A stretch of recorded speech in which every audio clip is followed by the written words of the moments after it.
Hello friends, welcome to Make Media. நான் வெற்றி. இதோட நம்ம என்ன பார்க்க போகிறோம்னா, நம்ம பேரட் செக்யூரிட்டி ஹேக்கிங் லினக்ஸ் ஓஎஸை டவுன்லோட் பண்ணி இன்ஸ்டால் பண்ணுறதை பற்றி தான் நம்ம இந்த வீடியோவில் பார்க்க போகிறோம்.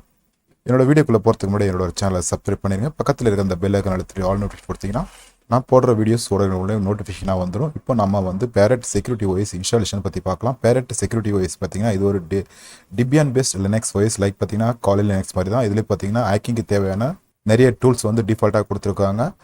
காலில் நெக்ஸ்ட் மாதிரி எதுவும் பார்த்தீங்கன்னா நல்ல பெஸ்ட்டான ஒரு ஹேக்கிங் ஓஎஸ் தான் இந்த Parrot Security OS. Parrot Security ஓஎஸை ஃபஸ்ட் வந்து நம்ம டவுன்லோட் பண்ணணும். நான் பார்த்தீங்கன்னா வீடியோ கீழே டிஸ்கிரிப்ஷனில் இந்த லிங்க் சைட்டோட லிங்க் நான் யூஆர்எல் லிங்க் கொடுத்துருக்கேன். அந்த லிங்க் கிளிக் பண்ணி டேரெக்டாக பார்த்தீங்கன்னா பேரட் security.org இந்த சைட்டுக்குள்ளே வந்துடும். இதான் பார்த்தீங்கன்னா பேரட் ஓஎஸோட அஃபிஷியல் சைட்டு. கீழே ஸ்க்ரோல் பண்ணோம்னா டவுன்லோட் ஆப்ஷன்ஸுக்கு போனீங்கன்னா டவுன்லோட் ஆப்ஷன்ஸ் ஸ்க்ரோல் பண்ணால் பாருங்கள் பேரட் செக்யூரிட்டி எடிஷன் இருக்கும். அதாவது பேரட் ஓஎஸோட செக்யூரிட்டி எடிஷன் இருக்கும். செக்யூரிட்டி எடிஷன் தான் பார்த்தீங்கன்னா ஹேக்கிங் ஓஎஸ். அது இல்லாத பார்த்தீங்கன்னா ஹோம் எடிஷன் சொல்லிட்டு ஒன்று இருக்குது. ஹோம் எடிஷன் பார்த்தீங்கன்னா ஜெனரல் பர்பஸ் ஆப்ரேட்டிங் சிஸ்டம், அதாவது டே டு டே டெய்லி யூசேஜுக்காக யூஸ் கொடுக்குறது. நம்ம வந்து செக்யூரிட்டி எடிஷன் தான் நம்ம டவுன்லோட் பண்ணி இன்ஸ்டால் பண்ண போகிறோம். அதனால் செக்யூரிட்டி எடிஷனில் கொடுத்துட்டீங்கன்னா இங்கே செக்யூரிட்டி எடிஷன் இருக்கும். இங்கே பாருங்கள் டவுன்லோட் ஆப்ஷன்ஸ் இருக்கும். நீங்கள் டோரண்ட் டவுன்லோட் பண்ணிக்கிங்க, அதுதான் பெஸ்ட் சாய்ஸ். ஏன்னா எரர் வந்துச்சுன்னா ஓஎஸ் வந்து கரெக்டாகாது. டவுன்லோட் பண்ணிங்க. டவுன்லோட் பண்ணதுக்கப்புறம் பார்த்தீங்கன்னா டைரெக்டாக இந்த ஓஎஸை வந்து நம்ம இன்ஸ்டால் பண்ணிட முடியாது. அதுக்கு பார்த்தீங்கன்னா ஒரு டூல் வேணும். பூட்டபிள் யூஎஸ்பியை மாற்றணும். ஒரு யூஎஸ்பி வேணும். மினிமம் வந்து ஒரு 8 GB யூஎஸ்பி. அப்புறம் அந்த யூஎஸ்பியை பூட்டபிள் யூஎஸ்பியை மாற்றணும். பூட்டபிள் யூஎஸ்பியை மாற்றுறதுக்கு பார்த்தீங்கன்னா ரூஃபஸ்ன்னு சொல்லிட்டு ஒரு டூல் இருக்குது. அந்த டூலோட யூஆர்எல் லிங்க்கும் பார்த்தீங்கன்னா நான் வீடியோக்குள்ள டிஸ்கிரிப்ஷனில் கொடுக்குறேன். இதான் பார்த்தீங்கன்னா ரூஃபஸோட அஃபிஷியல் சைட்டு. இங்கே பாருங்கள் ஸ்க்ரோல் பண்ணோம்னா ரூஃபஸ் வந்து டவுன்லோட் ஆப்ஷன்ஸ் இருக்கும். 4.2 டவுன்லோட் பண்ணிடுங்க. நான் வந்து நான் க்ளோஸ் பண்ணிக்கிறேன். நான் வந்து என்னோடய ஃபைல் எக்ஸ்ப்ளோரரில் டவுன்லோட்ஸில் பாருங்கள் Parrot Security OS 5.3 AMD 64-bit download பண்ணிட்டேன். இப்போ நீங்கள் ஃபஸ்ட்டு வந்து நீங்கள் டவுன்லோட் பண்ணி வச்சு ரூஃபஸை வந்து ஓப்பன் பண்ணிக்கங்க. நான் வந்து ரூஃபஸ் ஓப்பன் பண்ணிக்கிறேன். டபுள் கிளிக் பண்ணி ரூஃபஸ் ஓப்பன் பண்ணதும் பார்த்தீங்கன்னா நான் வந்து ஃபஸ்ட்டு வந்து ஒரு யூஎஸ்பி வந்து இன்சர்ட் பண்ணிக்கிறேன். மினிமம் வந்து ஒரு 8 GB யூஎஸ்பி இன்சர்ட் பண்ணிக்கிறேன். நான் ஒரு 16 GB யூஎஸ்பி வந்து இன்சர்ட் பண்ணிக்கிறேன். நான் யூஎஸ்பி இன்சர்ட் பண்ணதும் பாருங்கள் டிவைஸு கீழே 16 GB இருக்கிறோம். 16 GB இருக்கு பாருங்கள். இதுதான் என்னோட யூஎஸ்பி. நான் யூஎஸ்பி இன்சர்ட் பண்ணது ஆட்டோமேட்டிக் யூஎஸ்பி வந்து செலக்ட் ஆகிடுச்சு டிவைஸு கீழே. இந்த செலக்ட் ஆப்ஷனை செலக்ட் பண்ணிவிட்டு நீங்கள் டவுன்லோட் பண்ணி வச்சுருக்கிற ஒரு நிமிஷம் எங்கே போயிடுச்சு, டவுன்லோட் ஃபோல்டரில் டவுன்லோட் பண்ணி வச்சுருக்க பேரட் செக்யூரிட்டி ஓஎஸ் 5.3 வந்து ஓப்பன் கொடுத்துருங்க. ஓப்பன் கொடுத்ததும் பார்த்தீங்கன்னா கீழே பார்ட்டிஷன் ஸ்கீம் பாருங்கள் எம்பிஆர் இருக்குது. செலக்ட் பண்ணிவிட்டு ஜிபிடியில் கொடுத்துருங்க. ஏன்னா நம்ம வந்து யூஎஃப்ஐ மோடில் இன்ஸ்டால் பண்ண போகிறோம். பேரட் செக்யூரிட்டி ஓஎஸை யூஎஃப்ஐ மோடில் இன்ஸ்டால் பண்ண போகிறோம். அதுக்காக கொடுத்துட்டு வேறு எதுவும் நம்ம சேஞ்ச் பண்ண வேணாம். அப்படியே வந்து ஸ்டார்ட் கொடுத்துடலாம். இதில் ஒரு இமேஜ் டிடெக்ட் இருக்குது. ஃபஸ்ட் ஆப்ஷன் எனேபிள் இருக்குது. அப்படியே வந்து ஓகே கொடுத்துருங்க. ஏதோ பார்த்தீங்கன்னா சம் ஃபைல் ஏதோ வந்து டவுன்லோட் ஆகணும் இருக்கும். இது வந்து இன்டர்நெட் கனெக்ஷன் வேணும். எஸ் கொடுத்துருங்க. டவுன்லோட் ஆகட்டும். இது வந்து ஒரு வார்னிங். என்ன வார்னிங்னா உங்கள் ஃபைலை வந்து டிஸ்டார்ட் ஆகிடும். அதாவது உங்கள் யூஎஸ்பி வந்து ஃபார்மேட் ஆகி தான் நம்ம பூட்டபிள் யூஎஸ்பி மாறணும். அதனால் யூஎஸ்பியில் ஏதாவது ஃபைல் வச்சுருந்தீங்கன்னா அதை வந்து பேக்கப் எடுத்துக்கங்க. இதில் ஓகே கொடுத்துட்டிங்கன்னா பாருங்கள் பார்ட்டிஷன்லாம் க்ரியேட் ஆகி அதாவது பூட்டபிள் யூஎஸ்பியை மாற அதாவது ஃபைல்ஸ் எல்லாம் காப்பி ஆகி பூட்டபிள் யூஎஸ்பி மாறும். இது ஒரு ஃபியூ மினிட்ஸ் எடுக்கும். அது வரைக்கும் நான் வீடியோவை கொஞ்சம் ஃபாஸ்ட்டாக பாஸ் பண்ணிக்கிறேன்.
ஸோ பாருங்க சக்ஸஸ்ஃபுல்லாக பார்த்தீங்கன்னா நம்ம பேரட் ஓஎஸ் யூஎஸ்பியில் பூட்டபிள் யூஎஸ்பியாக சேஞ்ச் ஆகிடுச்சு. ஃபைல்ஸ் எல்லாம் காப்பி ஆகி பூட்டபிள் யூஎஸ்பியாக சேஞ்ச் ஆகிடுச்சு. இப்போ வந்து ரூஃபஸை வந்து க்ளோஸ் பண்ணிக்கலாம். என்னோட ஃபைல் எக்ஸ்ப்ளோரரில் திஸ் பிசியில் பாருங்கள் பேரட் செக்யூரிட்டி OS 5.3ன்னு வந்து என்னோட யூஎஸ்பி மாறிடுச்சு. இப்போ வந்து நீங்கள் எல்லாத்தையும் க்ளோஸ் பண்ணிவிட்டு சிஸ்டம் வந்து ரீஸ்டார்ட் கொடுத்துருங்க. சிஸ்டம் ரீஸ்டார்ட் கொடுத்துட்டு நீங்கள் பென்ட்ரைவ் இன்சர்ட் பண்ணிவிட்டு சிஸ்டம் ரீஸ்டார்ட் கொடுத்துட்டு ஆஃப் ஆகி ஆன் ஆகிறப்போ உங்களோட பூட் மெனுவில் அதாவது உங்கள் பூட் மெனுவை கிளிக் பண்ணிவிட்டு UEFI மோடு யூஎஸ்பியில் செலக்ட் பண்ணிவிட்டு என்டர் கொடுத்துருங்க. நான் வந்து விர்ச்சுவல் பாக்ஸில் வந்து நான் ரன் பண்ணுறேன் உங்களுக்கு.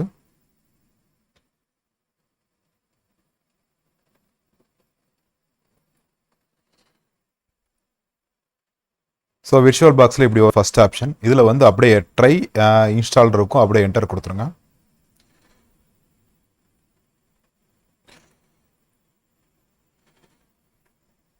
சேம் மெத்தட் தான். விஷுவல் பாக்ஸில் நீங்கள் பார்த்தீங்கன்னா இன்ஸ்டாலேஷன் பண்ணிடலாம். ஒன்று வந்து சிஸ்டம் வந்து ரீஸ்டார்ட் கொடுத்துட்டு ஆன் ஆகிறப்போ உங்களோட பூட் மெனு செலக்ட் பண்ணிவிடுங்க. நான் F11 F12 F7 இந்த மாதிரி ஏதாவது கீ வரும், செலக்ட் பண்ணிவிட்டு உங்கள் பூட் ஆப்ஷன் வரும். அந்த பூட் ஆப்ஷனில் யூஎஸ்பி கொடுத்துட்டிங்கன்னா, ஏன்னா யூஎஸ்பியில் தானே OS போட்டு வச்சுருப்பீங்க, பூட் OS கொடுத்துட்டிங்கன்னா அந்த OS வந்து லோட் ஆயிரும். லோட் ஆனதுக்கப்புறம் பார்த்தீங்கன்னா இப்போ இருக்கிற சேம் ஆப்ஷன் தான் நீங்கள் இன்ஸ்டால் பண்ணுறதுக்கும். ஸோ பாருங்கள், நமக்கு வந்து டெஸ்க்டாப் இன்டர்ஃபேஸ் வந்துருச்சு. இது வந்து பார்த்தீங்கன்னா ரெண்டு பேனல் கொடுத்துருக்காங்க. கீழே ஒரு மெனு பார், மேலே ஒரு மெனு பார் கொடுத்துருக்காங்க. மேலே வந்து அப்ளிகேஷன்ஸ் கொடுத்துருக்காங்க, கீழே வந்து மெனு பார் கொடுத்துருக்காங்க. பரவாயில்ல. இப்போ வந்து இதை வந்து நம்ம லைவாக கூட யூஸ் பண்ணிக்கலாம், அது நம்ம சாய்ஸ். நீங்கள் லைவாக வேணாலும் அப்படியே யூஸ் பண்ணிக்க விர்ச்சுவல் பாக்ஸ் மூலிமா. அப்படி இல்லைனாலும் பார்த்தீங்கன்னா சிஸ்டமில் ப்ராப்பராக இன்ஸ்டால் பண்ணுறதாலும் பண்ணிக்கலாம். இங்கே பாருங்கள் இன்ஸ்டால் ஐக்கான் இருக்கும், ஜஸ்ட் வந்து டபுள் கிளிக் பண்ணிங்கன்னா இன்ஸ்டால் ஐக்கானை. ஸோ பேரட் OSோட இன்ஸ்டாலர் வந்துடும். சேம் பார்த்தீங்கன்னா ஃபெரன் OS மாதிரி தான் இருக்குது installation type. Feren OS and KD Neon Manjaro Linux மாதிரி தான் இருக்குது. இப்போ வந்து பார்த்தீங்கன்னா வெல்கமில் அமெரிக்கன் இங்கிலீஷில் இருக்குது, அப்படியே வந்து நெக்ஸ்ட்டு கொடுத்துடலாம். மேப்பில் இந்தியாவை கொடுத்துருங்க, ஏன்னா நம்மளோட கண்ட்ரி இந்தியா. ஸோ இந்தியாவை கொடுத்தீங்கன்னா ஏஷியா கொல்கத்தான் இருக்கும், ரீஜன் ஏஷியா, ஜோன் கொல்கத்தான் இருக்கும். இதுதான் நம்ம டைம் ஜோன். இது வந்து டைம் ஜோன் செட் பண்ணுறதுக்கு கொடுத்துட்டு அப்படியே நெக்ஸ்ட்டு கொடுத்துருங்க. சேம் மெத்தட் தான் நீங்கள் இன்ஸ்டால் பண்ணுறப்பையும். அதுக்காக தான் பார்த்தீங்கன்னா நான் வந்து சேம் மெத்தட்ன்றதால தான் நான் விஷுவல் பாக்ஸில் போய், விஷுவல் பாக்ஸில் எனக்கு கொஞ்சம் ஈஸியாக இருக்குது. ஏன்னா கேமராவில் ஷூட் பண்ணி கிளாரிட்டி இல்லாமல் இருக்கிறதுக்காக நான் வந்து விர்ச்சுவல் பாக்ஸில் கொடுக்குறேன். அப்படியே பார்த்தீங்கன்னா கீபோர்ட் லேஅவுட்டு பார்த்தீங்கன்னா இந்தியா இருக்குது, இங்கே டிஃபால்ட் இருக்குது. டிஃபால்ட்டில் வேணால் இங்கிலீஷ் இந்தியா வித் ருப்பியில் கொடுத்துட்டு அப்படியே நெக்ஸ்ட்டு கொடுத்துட்றேன். இங்கே பார்த்தீங்கன்னா ரெண்டு ஆப்ஷன் காட்டியிருக்கு. ஒன்று வந்து எரஸ் டிஸ்க் அண்டு இன்ஸ்டால் கொடுத்துருக்கு. எரஸ் டிஸ்கில் நம்மளோட ஹார்ட் டிஸ்க்கை எரஸ் பண்ணிவிட்டு ஃப்ரெஷ்ஷாக இன்ஸ்டால் ஆகும். மேனுவல் கொடுத்துட்டிங்கன்னா நம்ம வந்து மேனுவலாக பார்ட்டிஷன் க்ரியேட் பண்ணணும். ஒரு சைஸ் ஒரு பார்ட்டிஷனுக்கும் இவ்வளோ சைஸ்ன்னு சொல்லிட்டு, அதனால் நான் மேனுவலில் கொடுத்துட்றேன். கொடுத்துட்டு நெக்ஸ்ட்டு கொடுத்துட்றேன். இங்கே பாருங்கள் ஃப்ரீ ஸ்பேஸ் 44.7 GB காட்டியிருக்கு. இதுதான் என்னோட ஹார்ட் டிஸ்க்கு. உங்களுது வந்து 128 GB 240 GB 256 GB 500 GB 1 TB எது வேணாலும் இருக்கட்டும். அதில் வந்து அந்த ஃப்ரீ ஸ்பேஸை அப்படி இல்லைனாலும் பார்த்தீங்கன்னா எல்லாமே பார்த்தீங்கன்னா பார்ட்டிஷன் ஆல்ரெடி வச்சுருந்தீங்கன்னா பார்ட்டிஷனை செலக்ட் பண்ணிவிட்டு இங்கே டெலிட் ஆப்ஷன் இருக்கும். டெலிட் கொடுத்தீங்கன்னா அந்த பார்ட்டிஷனில் டெலிட் ஆகிடும். டெலிட் ஆனதுக்கப்புறம் ஃப்ரீ ஸ்பேஸ்ன்னு இருக்கும். ஃப்ரீ ஸ்பேஸை கிளிக் பண்ணிவிட்டு க்ரியேட் கொடுத்துட்டிங்கன்னா நம்ம ஃபஸ்ட்டு பிரிக்க வேண்டிய பார்ட்டிஷன் வந்து ரூட் பார்ட்டிஷன், அதாவது ரூட் பார்ட்டிஷன்ன்ற பாருங்கள் பூட் பார்ட்டிஷன். எதுக்காகனா அதெல்லாம் நம்ம வந்து பூட் லோடர் இன்ஸ்டால் ஆகணும். ஏன்னா UEFI மோடில் நம்ம இன்ஸ்டால் பண்ணுறப்போ பூட் பார்ட்டிஷன் கொடுக்கணும். ஒரு 300 to 500 MB கொடுக்கலாம். நான் வந்து ஒரு சைஸில் 500 MB கொடுத்துட்றேன். கொடுத்துட்டு ஃபைல் சிஸ்டம் BTRF இருக்கு, செலக்ட் பண்ணிவிட்டு இதில் பார்த்தீங்கன்னா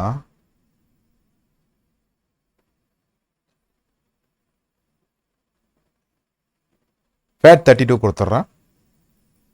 FAT32 கொடுத்துட்டு மவுண்ட் பாயிண்ட்டை செலக்ட் பண்ணிவிட்டு பூட் கொடுத்துடலாம். பூட் கொடுத்துட்டு ஃப்ளாகில் பார்த்தீங்கன்னா பயாஸ் கிராக் கொடுத்துடலாம். அவரை வந்து பார்த்தீங்கன்னா வேறு எதுவும் நம்ம கொடுக்க வேண்டிய அவசியமே இல்லை. ஸோ அவ்வளோதான் நம்ம கொடுத்துட்டு, இது வந்து பார்த்தீங்கன்னா இது வந்து ஒரு பூட் பார்ட்டிஷன், அதாவது OS இன்ஸ்டால் பண்ணுறதுக்கு முன்னாடி பூட் லோடர் இன்ஸ்டால் ஆகணும். அந்த பூட் லோடர் இன்ஸ்டால் ஆகிறதுக்கு அந்த 500 MB கொடுத்துருக்குறது. கொடுத்துட்டு இதில் ஓகே கொடுத்துருங்க. அகைன் ஃப்ரீ ஸ்பேஸை கிளிக் பண்ணிவிட்டு க்ரியேட்டில் நம்ம ரெண்டாவதாக பிரிக்க வேண்டிய பார்ட்டிஷன் பார்த்தீங்கன்னா ரூட் பார்ட்டிஷன். ரூட் பார்ட்டிஷனில் தான் OS இன்ஸ்டால் ஆகும். முதல்ல க்ரியேட் பண்ணது பூட் பார்ட்டிஷன், அது விட்டுறணும். இப்போ நம்ம க்ரியேட் பண்ணுறது OS இன்ஸ்டால் ஆகிறதுக்கு மினிமம் பார்த்தீங்கன்னா ஒரு 30 GBக்கு மேலே இருக்கணும். 30 GB மேலே 100 GB 200 GB கொடுங்க. உங்களோட ஹார்ட் டிஸ்க்கு தகுந்த மாதிரி ஸ்பேஸ் கொடுத்துருங்க. நான் வந்து என்கிட்ட 45,309 MB இருக்குது. இதில் வந்து ஒரு 41,209 MB கொடுத்துட்றேன். அதுலேருந்து ஒரு 4,100 MB கம்மி பண்ணியிருக்கேன் ஏற்கனவே இருந்ததுலேருந்து. ஃபைல் சிஸ்டம் வந்து பிடிஆர்எஃப்ல இருக்குது, அப்படியே இருக்கட்டும். அப்படி இல்லைனாலும் FAT32 கொடுத்துடலாம், இல்லைனா EXT4 கொடுத்துடலாம். ஏன்னா லினக்ஸ்க்கு வந்து EST4 கொடுப்பாங்க. இதில் வந்து பிடிஆர்எஃப்ல இருக்குது, அப்படியே இருக்கட்டும். மவுண்ட் பாயிண்ட்டை மட்டும் செலக்ட் பண்ணிவிட்டு ஸ்லாஷ் கொடுத்துலாம். ஸ்லாஷ் தான் நம்ம ரூட் பார்ட்டிஷன் கொண்டான சிம்பிள், அதனால் ஸ்லாஷ் கொடுத்துட்டு ஓகே கொடுத்துருங்க. வேறு எதுவும் சேஞ்ச் பண்ண வேண்டாம்.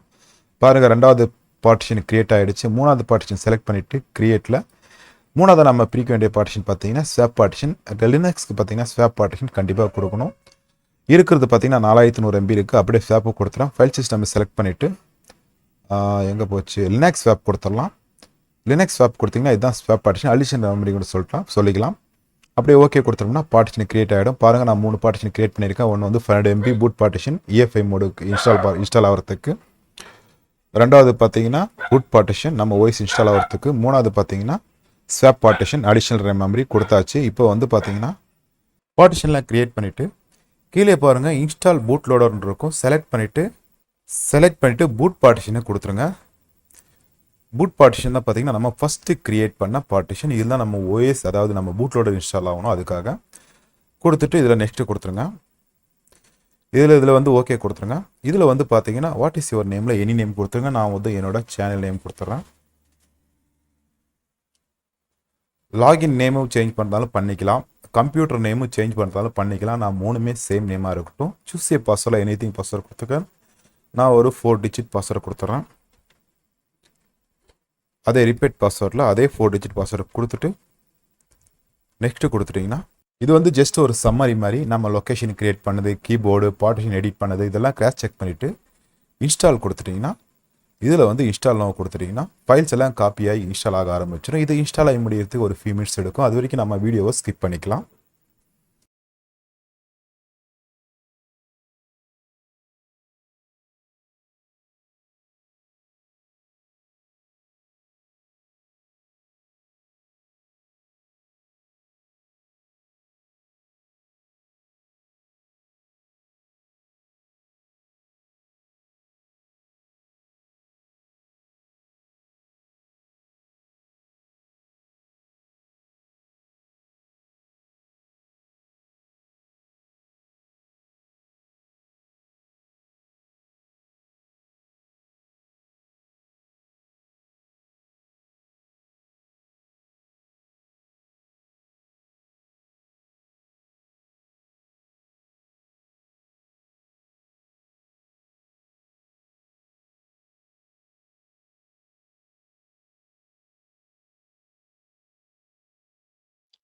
பாருங்கள், இப்படி தான் பார்த்தீங்கன்னா ஆல் டன் வந்துருச்சு. அதாவது பார்த்தீங்கன்னா சக்ஸஸ்ஃபுல்லாக Parrot OS இன்ஸ்டால் ஆகிடுச்சு.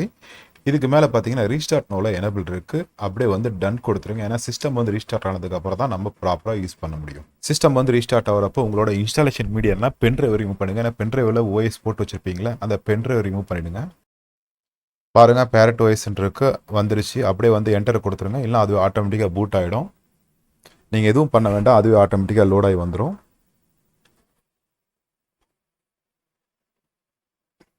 இந்த இடத்துல பாருங்கள், நீங்கள் இன்ஸ்டால் பண்ணுறப்ப என்ன பாஸ்வேர்டு கொடுத்துருப்பீங்க அந்த பாஸ்வேர்டு கொடுத்துருங்க. நான் ஒரு 4 டிஜிட் நம்பரில் பாஸ்வேர்டு கொடுத்துருந்தேன். கொடுத்துட்டு நான் என்டர் கொடுக்குறேன். பாருங்கள், Parrot OS சக்ஸஸ்ஃபுல்லாக நம்ம இன்ஸ்டால் பண்ணியாச்சு. ஃபஸ்ட்டு இன்ஸ்டால் பண்ணுறதுக்கு முன்னாடி இந்த இடத்துல இன்ஸ்டால் ஐக்கான் இருக்கும். இப்போ வந்து இன்ஸ்டால் ஐக்கான் இல்லை. நம்ம வந்து சக்ஸஸ்ஃபுல்லாக Parrot Linux security hacking OS நம்ம சக்ஸஸ்ஃபுல்லாக நம்ம பிசியில் இன்ஸ்டால் பண்ணி பார்த்துட்டோம். இதுக்கான ரிவ்யூ வேணும்னா நான் என்னோட நெக்ஸ்ட் வீடியோவில் இதுக்கான ரிவ்யூ வந்து நான் போடுறேன். ஓகேங்களா?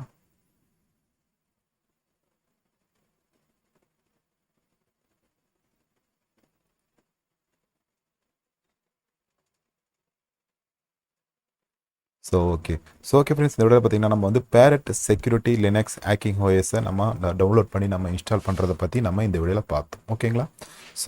ஓகே ஃப்ரெண்ட்ஸ், வீடியோ பிடிச்சி லைக் பண்ணுங்கள், ஷேர் பண்ணுங்கள், மறக்காம யூடியூப் சேனல் சப்ஸ்கிரைப் பண்ணுங்கள். மீண்டும் நாம் அடுத்த வீடியோவில் சந்திப்போம்.